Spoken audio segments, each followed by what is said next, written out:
حمد و ثنا اللہ رب العالمین کے لیے ہے۔ ہم گواہی دیتے ہیں کہ وہ ایک ہے اور اس کا کوئی شریک نہیں، وہی معبود برحق ہے، اس کے سوا کوئی دوسرا عبادت کے لائق نہیں۔ اس کے اچھے اچھے نام اور بلند و بالا صفات ہیں جو اس کے شایان شان ہیں، کوئی اس کے جیسا نہیں۔ اور بے شمار صلاۃ و سلام نازل ہو اللہ تعالیٰ کے ان تمام نبیوں اور رسولوں پر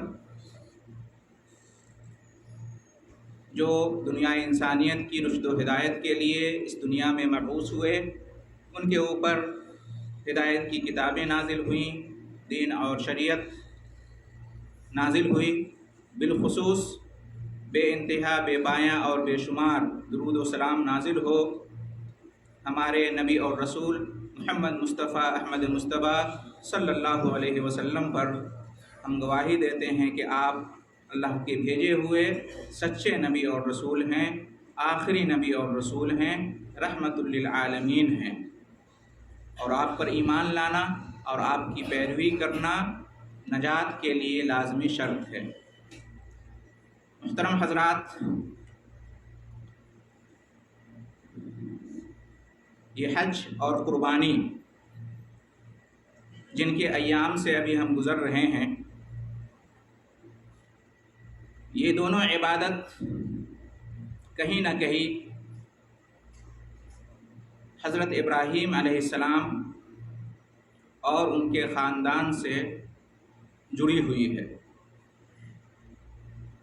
آپ تاریخ کا مطالعہ کریں، قرآن مجید کا مطالعہ کریں، نبی کریم صلی اللہ علیہ وسلم کی سیرت اور احادیث کا مطالعہ کریں تو آپ پائیں گے کہ قربانی یہ اصل میں ابراہیم علیہ السلام کی سنت ہے، اور اسی یادگار میں ہم ہر سال قربانی کرتے ہیں، جسے اللہ تعالیٰ نے اس امت کے لیے بھی جاری کیا اور نبی کریم صلی اللہ علیہ وسلم نے بھی اس کو قائم رکھا۔ اسی طریقے سے حج کو دیکھ لیں، اور حج کے اندر جو مناسک ہیں ان کا بھی سرا ابراہیم علیہ السلام اور ان کے خاندان سے جڑا ہوا ہے۔ تو اس مناسبت سے آج کے خطبے میں حضرت ابراہیم علیہ السلام اور ان کے خاندان سے ہمیں کیا تعلیمات حاصل ہوتی ہیں، کیا نصیحتیں ملتی ہیں، اور کس طرح سے ابراہیم علیہ السلام اور ان کا خاندان ہمارے لیے اسوہ ہے، نمونہ ہے، رول ماڈل ہے، آئیڈیل ہے، ہمیں اس کی پیروی کرنی چاہیے۔ بہت ساری تعلیمات اور نصیحتیں ہیں، بہت سارے اسباب ہیں، دروس ہیں، پیغامات ہیں جو ہمیں حاصل ہوتے ہیں۔ ان میں سے چند اہم کا آپ کے سامنے تذکرہ کروں گا۔ سب سے پہلے تو آپ یہ دیکھ لیں کہ اللہ تعالیٰ نے قرآن مجید میں ابراہیم علیہ السلام کو ہم سب کے لیے، تمام مسلمانوں کے لیے، امت مسلمہ کے لیے اسوہ قرار دیا ہے۔ قد کانت لکم اسوۃ حسنۃ فی ابراہیم والذین معہ، تمہارے لیے ابراہیم علیہ السلام اور ان کے جو ساتھ تھے ایمان والے، ان کی زندگی میں، ان کی سیرت میں بہترین نمونہ ہے۔ اور ابراہیم علیہ السلام کی جو ملت، جو دین تھا، اس کی پیروی کرنے کا باضابطہ ہمیں حکم دیا ہے قرآن میں اللہ نے، فاتبعوا ملت ابراہیم، ابراہیم علیہ السلام کی ملت کی پیروی کرو۔ تمام نبیوں اور رسولوں میں ہمارے نبی اور رسول محمد صلی اللہ علیہ وسلم تو ہمارے اسوہ اور نمونہ ہیں ہی، آپ کے ساتھ ابراہیم علیہ السلام کو بھی ہمارے لیے نمونہ قرار دیا گیا ہے۔ اس سے ابراہیم علیہ السلام کی عظمت معلوم ہوتی ہے، اور یہی وجہ ہے کہ تمام نبیوں اور رسولوں میں ہمارے نبی اور رسول محمد صلی اللہ علیہ وسلم کے بعد سب سے اونچا درجہ ابراہیم علیہ السلام کا ہے۔ تو آئیے جانتے ہیں ابراہیم علیہ السلام کی سیرت اور ان کے خاندان کی جو سیرت ہے، اس میں سے چند جھلکیوں پر ہم نظر ڈالتے ہیں اور ہم دیکھتے ہیں کہ ہمارے لیے کس طرح سے نمونہ ہے۔ ابراہیم علیہ السلام کے بارے میں قرآن مجید میں جگہ جگہ اس طرح کے الفاظ آئے ہیں کہ حنیفہ وما کان من المشرکین، ابراہیم علیہ السلام حنیف تھے اور مشرکین میں سے نہیں تھے، جگہ جگہ آیا ہے۔ کیا مطلب حنیف کا؟ حنیف کا مطلب ہوتا ہے توحید پرست، توحید کو ماننے والا۔ حنیفہ ابراہیم علیہ السلام حنیف تھے، یعنی توحید کے ماننے والے تھے، توحید پرست تھے، توحید پر عمل کرنے والے تھے، توحید کے تقاضوں کو پورے کرنے والے تھے۔ وما کان من المشرکین، اور شرک کرنے والوں میں سے نہیں تھے۔ ابراہیم علیہ السلام کی زندگی کا سب سے اہم پہلو یہی ہے، توحید سے پیار کرنا، توحید کو گلے لگانا، توحید کو کھلے دل سے ماننا، توحید پر عمل کرنا، اور توحید کا جو الٹا ہے شرک، اس سے بچنا، اس سے بیزار ہونا، اس سے لا تعلقی کا اظہار کرنا، شرک اور شرک والوں سے لا تعلق ہونا، اس کا اعلان کرنا۔ حنیفہ وما کان من المشرکین۔ آپ دیکھیں ابراہیم علیہ السلام جس ماحول میں پیدا ہوئے، اس وقت کا ماحول کیا تھا؟ ہر طرف کفر اور شرک کا بازار گرم تھا۔ خود ابراہیم علیہ السلام کا گھر بت خانہ بنا ہوا تھا۔ آپ کے باپ آزر کیا تھے؟ بتگر تھے، بت بناتے تھے اپنے ہاتھوں سے، اور بت فروش تھے، بتوں کو بیچتے تھے، اور بت پرست تھے، بت کی پوجا کرتے تھے، اور لوگوں کو بت پرستی کی طرف دعوت دیتے تھے۔ اس طرح سے آپ کا پورا خاندان، پورا گاؤں، پورا سماج کفر اور شرک میں، بت پرستی میں ڈوبا ہوا تھا۔ جو بادشاہ وقت تھا، لوگوں نے انہیں معبود بنا رکھا تھا۔ اس وقت کا جو بادشاہ تھا، نمرود یا کوئی، وہ معبود سمجھا جاتا تھا، عبادت کے قابل سمجھا جاتا تھا، اس کو معبود سمجھتے تھے لوگ، رب سمجھتے تھے۔ چاند اور ستاروں کی اس وقت پوجا ہوتی تھی۔ تو اس طرح سے کفر اور شرک کے دلدل میں وہ لوگ پھنسے ہوئے تھے۔ ایسے ماحول میں ابراہیم علیہ السلام اپنی آنکھیں کھولتے ہیں، پیدا ہوتے ہیں، پرورش پاتے ہیں، لیکن ابراہیم علیہ السلام ان تمام قسم کے کفر اور شرک کی جو علائشیں ہیں ان سے پاک ہوتے ہیں، توحید کو اپناتے ہیں، توحید پر قائم ہوتے ہیں، توحید کی دعوت دیتے ہیں، نہ خود شرک سے بچتے ہیں بلکہ دوسروں کو بھی شرک سے بچانے کی دعوت دیتے ہیں، دوسروں کی بھی اصلاح کرتے ہیں، اپنے عقیدہ اور ایمان کی حفاظت کرتے ہیں شرک سے، اور دوسروں کو بھی شرک سے رکنے کی دعوت دیتے ہیں، دوسروں کو بھی توحید کی دعوت دیتے ہیں، یہاں تک کہ اپنے عقیدہ توحید کی حفاظت کے لیے آپ ہجرت کرنے پر مجبور ہو جاتے ہیں، گھر بار کو چھوڑتے ہیں، خاندان کو چھوڑتے ہیں، گاؤں سماج سب کو چھوڑنا پڑتا ہے، ہر طرح کی قربانی دینی پڑتی ہے، جان کی، مال کی، بیوی بچوں کی، ہر طرح کی قربانی دینی پڑتی ہے۔ کس لیے؟ صرف عقیدہ توحید کی حفاظت کے لیے، شرک اور اہل شرک سے بچنے کے لیے۔ یہ بہت ہی اہم پیغام ہماری زندگی میں ہمیں ملتا ہے کہ ہم کہیں بھی رہیں اپنے عقیدہ توحید کی حفاظت کریں، سب کچھ لٹ جائے، قربان ہو جائے، لیکن ہمارا دین و ایمان بچا رہے، ہمارا عقیدہ توحید محفوظ رہے، کفر اور شرک سے ہم بچے رہیں، اس لیے کہ کفر اور شرک سے بڑا کوئی گناہ نہیں اور توحید سے بڑی کوئی نیکی نہیں۔ سب سے عظیم نیکی ہماری توحید کی محفوظ ہونی چاہیے، اور سب سے عظیم گناہ شرک سے ہم محفوظ ہوں، یہ ہماری سب سے زیادہ فکر ہونی چاہیے، اور اس کے لیے سب سے زیادہ ہماری کوشش ہونی چاہیے۔ بہت سارے مسلمان غیر مسلم ملکوں میں رہتے ہیں، وہاں کفر و شرک کا دورہ ہے، بت پرستی ہے، اللہ کے علاوہ دوسری چیزوں کی پوجا کی جاتی ہے، وہاں مسلم اقلیت میں ہیں، ان کے لیے بہترین اسوہ اور نمونہ ہیں ابراہیم علیہ السلام کی زندگی میں۔ کس طرح سے ابراہیم علیہ السلام اس وقت اقلیت میں تھے، اکیلے تنہا تھے، امت قرار دیا گیا آپ کو، پھر بھی آپ شرک سے اپنے آپ کو بچائے رکھتے ہیں، توحید پر ڈٹے رہتے ہیں، قائم رہتے ہیں۔ بہترین نمونہ ہے ہمارے لیے کہ آج مسلمانوں کو مجبور کیا جا رہا ہے، آمادہ کیا جا رہا ہے دین اسلام سے، دین توحید سے اپنا تعلق توڑنے کے اوپر، کفر اور شرک کو گلے لگانے کے اوپر۔ ابراہیم علیہ السلام کی زندگی میں دیکھیے، جن کی یاد میں ہم قربانی کرتے ہیں، حج کرتے ہیں، کس طرح سے انہوں نے اس ماحول میں اپنے آپ کو کفر اور شرک سے بچایا اور ایمان اور توحید پر قائم رہے۔ اسی کو استقامت کہتے ہیں۔ مسلم ملکوں میں بھی دیکھ لیں، جگہ جگہ قبروں اور مزاروں کی شکل میں شرک کا بازار گرم ہے، وہاں پر غیر اللہ سے فریاد کی جاتی ہے، غیر اللہ کے سامنے سجدے کیے جاتے ہیں، رکوع کیا جاتا ہے، نذر اور منت مانگی جاتی ہے۔ مسلم ممالک بھی شرک سے محفوظ نہیں رہ گئے ہیں اور مختلف طریقوں سے شرک کی دعوت دی جاتی ہے، اسی کو دین سمجھا ہوا ہے۔ اللہ کے علاوہ بزرگان دین اور اولیاء اور صالحین کو معبود کے مقام پر سمجھا جاتا ہے۔ دعا کے معاملے میں، فریاد کے معاملے میں، استغاثہ کے معاملے میں، مشکل کشائی اور حاجت روائی کے لیے بجائے اس کے کہ صرف اللہ کو پکارا جائے، اولیاء اور بزرگان دین کو بھی پکارا جاتا ہے، ان کا وسیلہ لیا جاتا ہے۔ یہاں مملکت سعودی عرب میں آپ دیکھ لیجئے دین توحید کتنا صاف ستھرا ہے، کفر اور شرک کا نام و نشان نہیں ہے۔ کفر اور شرک کے جو وسائل ہوتے ہیں، مزارات، قبریں، وہ یہاں نہیں ہیں۔ یہاں آپ کو پاکیزہ ماحول ملے گا، توحید خالص، ایمان خالص۔ یہاں آپ سیکھ رہے ہیں، یہاں آپ دیکھ رہے ہیں، اپنے ملکوں میں واپس جائیں تو اس پر عمل کریں۔ آپ کے ارد گرد شرک کا ماحول ہوگا، اپنے آپ کو توحید پر ثابت قدم رکھیں، شرک سے بچائیں۔ یہ بہت ہی اہم پیغام ملتا ہے ابراہیم علیہ السلام کی زندگی میں، لہٰذا ہمیں اس پر عمل کرنا چاہیے اور اس کو اختیار کرنا چاہیے۔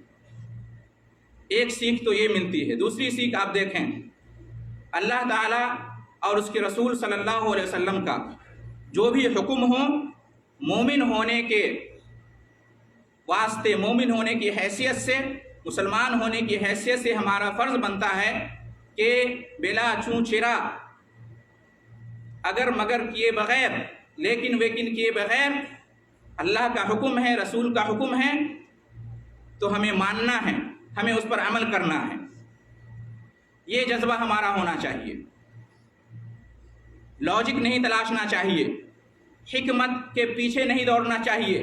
ارے اللہ کا یہ حکم ہے، رسول کا حکم ہے، سمجھ میں نہیں آ رہا ہے، اس کے اندر حکمت کیا ہو سکتی ہے، اس کی لاجک کیا ہے، یہ ڈھونڈنے اور تلاشے بغیر ہمارے اندر یہ جذبہ ہونا چاہیے کہ چونکہ اللہ نے حکم دیا وہ ہمارا رب ہے، چونکہ یہ مصطفیٰ کا حکم ہے، ہمارے رسول ہیں، تو یہ حکم بالکل برحق ہے، یہ بات بالکل سچی ہے، ہمیں اس کی حکمت اور لاجک سمجھ میں آئے یا نہ آئے، اللہ اور اس کے رسول کا حکم بالکل برحق ہے، لہٰذا ہمیں عمل کرنا ہے۔ قرآن میں جگہ جگہ سمعنا واطعنا آمنا وصدقنا، مومنوں کی صفت بیان کی گئی ہے۔ ابراہیم علیہ السلام کی زندگی اور آپ کا جو خاندان ہے، اس سے ہمیں یہ سبق ملتا ہے کہ جو بھی حکم ہے فوراً اس پر عمل کرنے کے لیے تیار ہو جاؤ، چوں چیرا مت کرو، پس و پیش مت کرو، اگر مگر مت کرو۔ اگر کسی چیز کی حکمت لاجک سمجھ میں آ جاتی ہے بہت اچھی بات ہے، مزید اطمینان کی بات ہے، لیکن اس کے اوپر ڈیپینڈ نہیں ہونا چاہیے ہمارے ایمان کا۔ جب تک سائنس سے ثابت نہ ہو جائے میں اس کو نہیں مانتا، جب تک کہ عقل اور سمجھ میں نہ آ جائے میں اس کو نہیں مانتا۔ ایسی چیز نہیں ہونی چاہیے، ایسی سمجھ ہماری نہیں ہونی چاہیے۔ قرآن پہلے ہے، اللہ اس کے رسول کا کلام پہلے ہے، یہ چیزیں بعد میں ہیں۔ ہمارا قرآن اور ہماری حدیث، ہمارا اللہ اور اس کے رسول کا کلام ان چیزوں کا محتاج نہیں ہے، یہ چیزیں محتاج ہیں ہمارے قرآن اور ہمارے حدیث رسول صلی اللہ علیہ وسلم کی۔ تو یہ ہمارے اندر جذبہ ہونا چاہیے۔ اللہ کا حکم ہوتا ہے اے ابراہیم اپنے بیٹے کو ذبح کرو، فوراً تیار ہو جاتے ہیں، فوراً تیار ہو جاتے ہیں، یہ نہیں کہتے ہیں کہ ارے یہ تو بڑی سخت دلی کی بات ہے، اللہ کو رحمان ہے، رحیم ہے، کیسے حکم دے سکتا ہے اپنے بیٹے کو ذبح کرنے کا۔ یہ سب ذہن میں نہیں لائے ابراہیم علیہ السلام۔ کیوں؟ اس لیے کہ اللہ جو مشفق ہے، رحمان اور رحیم ہے، ضرور کوئی حکمت ہوگی، اللہ نے حکم دیا ہے تو ہمیں کرنا ہے، یہ جذبہ ہمارے اندر ہونا چاہیے۔ آپ دیکھ لیں ابراہیم علیہ السلام اپنی بیوی اور بچے کو مکہ کی بے آب و گیا وادی میں چھوڑ رہے ہیں، جہاں کھانے کا کوئی انتظام نہیں، پانی کا کوئی انتظام نہیں، کوئی سبزہ نہیں، وہاں زندگی کی کوئی امید ہی اس وقت نظر نہیں آ رہی تھی۔ ایسی جگہ چھوڑ کے جا رہے ہیں، ایسی جگہ چھوڑ کے جا رہے ہیں، ہاجرہ علیہ السلام کو چھوڑ کے، شیرخوار بچے کو چھوڑ کے، اسماعیل علیہ السلام کو چھوڑ کے۔ تھوڑی دیر کے لیے تعجب ہوتا ہے، حیرت ہوتی ہے، لیکن جیسے ہی معلوم ہوتا ہے حاجرہ علیہ السلام کو کہ یہی اللہ کا حکم ہے، پوچھتی ہیں کہ کیا اللہ نے حکم دیا ہے ایسا کرنے کا، آپ یہاں چھوڑ کے جا رہے ہیں، اللہ امرک بہذا؟ ابراہیم علیہ السلام کہتے ہیں کہ ہاں اللہ کا یہی حکم ہے، اس لیے میں ایسے کر رہا ہوں۔ تو فوراً کہتی ہیں اذن لا یضیعنا، تب اللہ ہمیں ضائع نہیں کرے گا، برباد نہیں کرے گا۔ یہ ایمان ہونا چاہیے ہمارے اندر، اللہ کا حکم ہے تو ہمیں ماننا ہے، رسول کا حکم ہے تو ہمیں ماننا ہے، اب ادھر ادھر نہیں جانا ہے، دائیں بائیں نہیں جھانکنا ہے، چوں چرا کیوں کیسے یہ سب نہیں سوچنا ہے۔ یہی ایمان ہے، اسی کو اسلام کہتے ہیں۔ یہ درس دیتا ہے ابراہیم علیہ السلام کا جو خاندان ہے اور آپ کا جو پورا عمل ہے، ہمیں یہ سکھاتا ہے، ہمارے اندر یہ جذبہ ہونا چاہیے۔